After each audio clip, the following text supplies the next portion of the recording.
Bonjour. L'histoire que je vais vous raconter est une histoire de fantômes ou de châteaux hantés.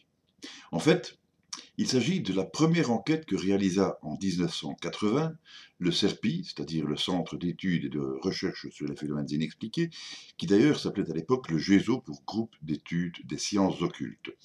C'est donc bien une enquête de débutants, avec les erreurs et les anecdotes que cela comporte, mais qui va s'avérer savoureuse par ses côtés comiques, ses coïncidences, ses coups de théâtre et son ambiance très particulière. Mais vous allez le voir, non seulement il va y avoir moyen de tirer profit de ces erreurs, mais en plus l'enquête va se développer devant vous sur plusieurs niveaux qui vont vous prendre à chaque fois à contre-pied et se terminer d'une manière tout à fait inattendue. Alors je ne vous en dis pas plus pour le moment, il faut garder le suspense jusqu'à la fin. On va diviser l'histoire en 3 parties et une conclusion pour respecter un format de vidéo plus courte et pour en augmenter le dynamisme. En réalité, elle s'est échelonnée sur plusieurs années, mais on va synthétiser tout ça afin de lui donner du rythme. Alors à l'époque, le Serpi, alias le Gézo, en est donc à ses débuts pour le moins hésitants et laborieux. On sait qu'il doit sa naissance à une bande de camarades de classe et que ces réunions se présentent surtout comme des discussions à bâtons rompus, souvent bien arrosées d'ailleurs, et qui évidemment ne mènent pas loin. Très vite, pourtant, certains membres émettent, à juste titre d'ailleurs, le désir de passer à du plus concret, c'est-à-dire la visite de maisons ou de châteaux réputés hantés, soit afin de connaître le frisson, ou pour s'adonner enfin à des enquêtes dignes de ce nom. C'est ainsi que nous voilà donc à la recherche d'un lieu véritablement hanté, où nous pourrions faire nos premières armes, nos premières enquêtes de terrain. Seulement voilà, on est en 1980, à une époque où il n'y a pas encore d'ordinateur, pas encore d'internet, pas encore de smartphone ni de tablette. La télévision, quand on en a une, est encore souvent en noir et blanc, mais au grand progrès de la technologie, les anciens gros téléphones noirs, vous savez, celui avec un cornet, un cadran qu'on tourne, ben, ces téléphones commencent à être remplacés par des téléphones à touche avec une seule possibilité de sonnerie. C'était chouette. Si, je vous le dis. Et bon, donc il fallait se débrouiller avec ce qu'on avait, il fallait aller à la bibliothèque, et oui, il fallait lire des livres. Et pour ma part, j'ai eu de la chance et j'ai trouvé ce qu'il nous fallait dans un Spirou. Alors pour ceux qui l'ignorent, Spirou, c'est simplement un magazine hebdomadaire axé bande dessinée et humour, auquel on doit par exemple les Schtroumpfs, Gaston Lagaffe, Timour, les Psys, le Scrameustache, etc. Bref, ce n'était pas vraiment l'endroit où l'on s'attendrait à trouver ce que nous cherchions. Et pourtant, c'est bien dans ces pages que j'ai trouvé ce qu'il nous fallait, et plus exactement dans les histoires vraies de l'oncle Paul. Alors, les histoires vraies de l'oncle Paul, c'était aussi une bande dessinée, sauf que un vieux monsieur qui fumait la pipe profitait d'une bêtise de ses neveux pour raconter une histoire vraie par définition, sur un sujet quelconque, Henri Dunant, la Croix-Rouge, la guerre 14-18 ou 39-45, enfin bref, et parmi toutes ces histoires, il y en avait une sur un château hanté en Belgique. Toute la légende y figurait, on y apprenait pourquoi ce château était devenu hanté, les phénomènes qui s'y produisaient à l'heure de minuit, et même la localisation de l'édifice. Alors pour la petite histoire, il faut savoir que le Serpi comporte aujourd'hui dans son site internet une rubrique d'histoire de ce genre. Elle est alimentée par un sympathique vieux monsieur qui ne fume pas la pipe et qui ne s'appelle pas Paul, mais bien Edmond.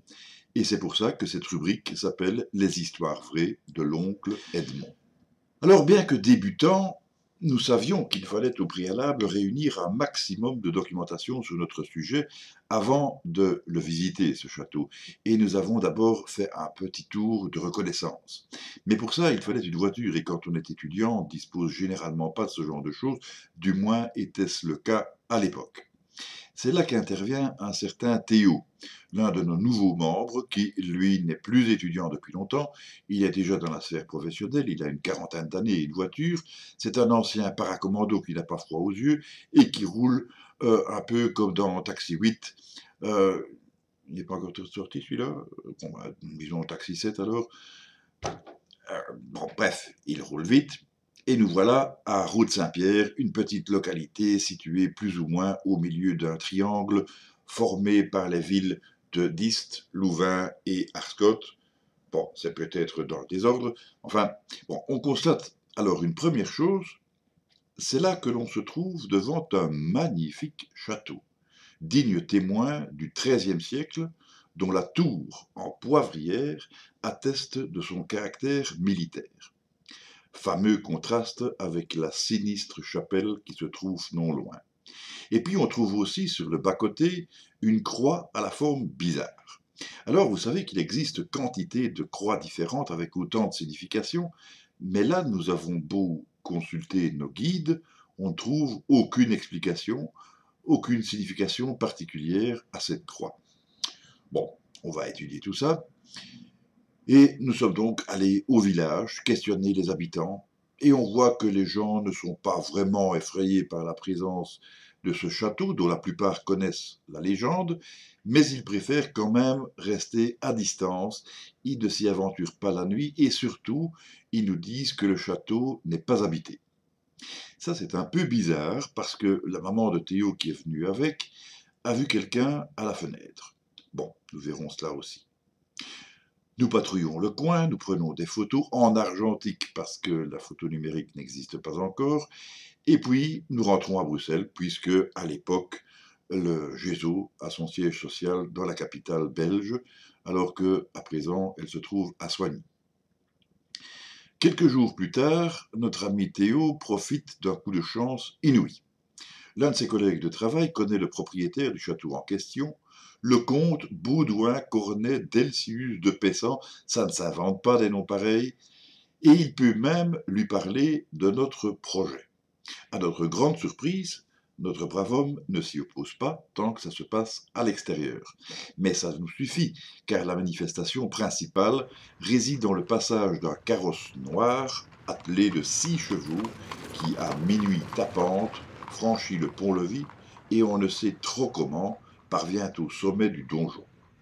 Là, des lueurs sinistres illuminent le château et l'on entend toutes sortes de bruits lugubres, des plaintes et des cris.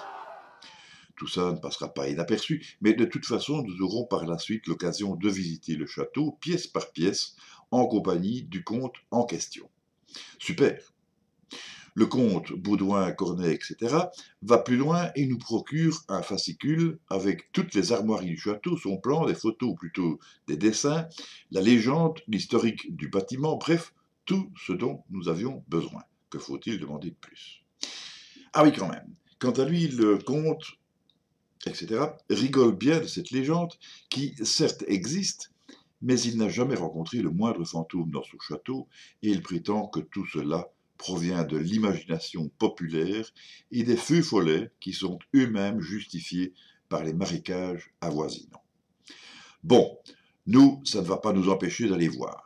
Et tant qu'à faire, on va essayer de choisir le meilleur moment. Nous irons bien sûr de nuit, et nous serons évidemment présents sur place à l'heure de minuit. Mais nous allons pousser le bouchon plus loin encore en choisissant la fameuse nuit de Walpurgis, celle du 30 avril au 1er mai. C'est, d'après la tradition, la nuit des fantômes par excellence, celle où ils sont libérés de leur chaîne. Tant qu'à faire, autant mettre le maximum de chance de l'autre côté. Il se présente tout de même un petit problème. Comment juger de l'exactitude de l'heure de minuit? Le minuit GMT en comptant éventuellement un décalage horaire, heure d'été, heure d'hiver, minuit astronomique. Bon, on ne fera pas dans le détail, pour être sûr de ne rien manquer, on sera là au moins 2 heures à l'avance et on restera au moins 2 heures plus tard. Les fantômes ne nous échapperont pas. Nous préparons donc notre expédition et tout se présente pour le mieux. On disposera de 2 voitures et d'une grosse moto, ce qui sera bien assez pour emporter les 9 participants. Pour l'occasion, il y aura les 2 cofondateurs, Daniel Cleven et moi-même. Il y aura bien sûr Théo le paracommando, Hugues et Marc Gilliard, Daniel Daubry, Paul de Robert Masur, Ralph Gossens, et puis une demoiselle au nom exotique, Basia Kotvitchernicek. En plus de cela, nous aurons du matériel et même des caméras et des infrarouges. Pour la première enquête du GESO Serpi, on ne sait vraiment pas dans le détail, tout s'annonce très bien. Il faut dire que pour une expédition de ce genre, il est largement préférable de disposer d'une bonne équipe. La nôtre est au moins rhétoricienne, sinon universitaire.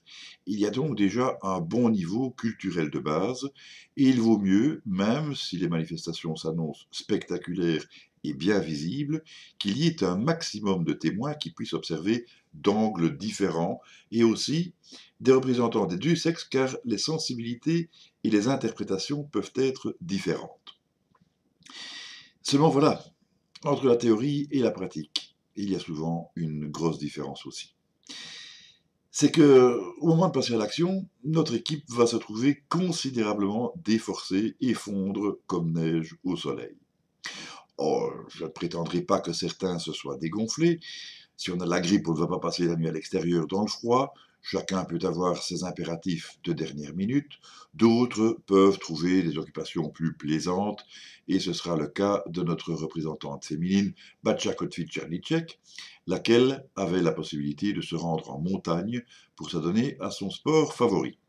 C'est ainsi que, pour ajouter au côté exotique, on peut dire que pendant que nous chassons les fantômes, Batja Kotvic-Czernicek skie. Le jour fatidique est arrivé. Nous aussi. Mais ce qu'il y avait de neuf, c'est que nous n'étions plus que trois. Daniel, Théo et moi. Les trois mousquetaires dans un château.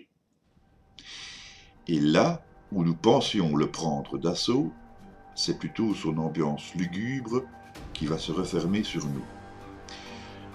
Nous sommes trois solides gaillards, plutôt jeunes et costauds, mais l'obscurité est devenue quasi totale.